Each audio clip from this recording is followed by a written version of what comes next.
À l'entrée de cette tour de bureau depuis 2 semaines, c'est devenu obligatoire. Pour accéder aux étages, tous les employés doivent présenter un code QR affiché sur leur téléphone. Moi, mon code est vert. Le fait qu'il soit vert me donne le droit d'entrer. S'il était jaune ou rouge, je n'y serais pas autorisé. L'application, développée par le géant de l'Internet chinois Alibaba, analyse les données du téléphone pour déterminer si son utilisateur a séjourné dans des zones à risque ou a voyagé à proximité des personnes infectées par le coronavirus.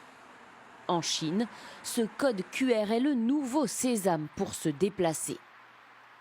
Dans cette ville au sud de Shanghai, il est réclamé à l'entrée des résidences, des gares, des métros. Si le code n'est pas vert, impossible de passer. C'est rassurant. Sans ce code, impossible de savoir si les gens qui prennent le métro ou le bus sont en bonne santé. Je pense que ce code va vraiment permettre d'améliorer la situation. Partout en Chine, des outils high-tech ont été déployés pour freiner l'épidémie. Ce casque utilisé par la police permet de mesurer automatiquement la température des passants à 5 mètres de distance.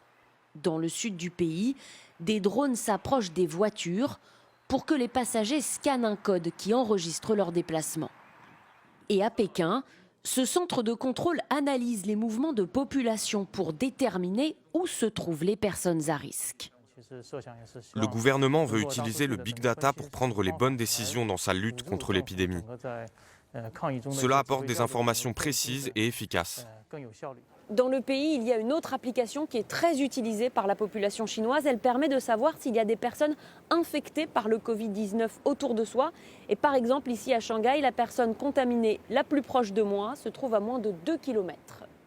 Ces outils serviraient aussi l'appareil de surveillance du régime. C'est ce qu'assure ce journaliste américain. Il a mené une enquête sur les données personnelles recueillies par l'application. On a étudié le code informatique de l'application et ce qu'on voit, c'est qu'au moment où l'utilisateur donne la permission d'accéder à ces données, il y a une fonction qui permet d'envoyer sa localisation à la police.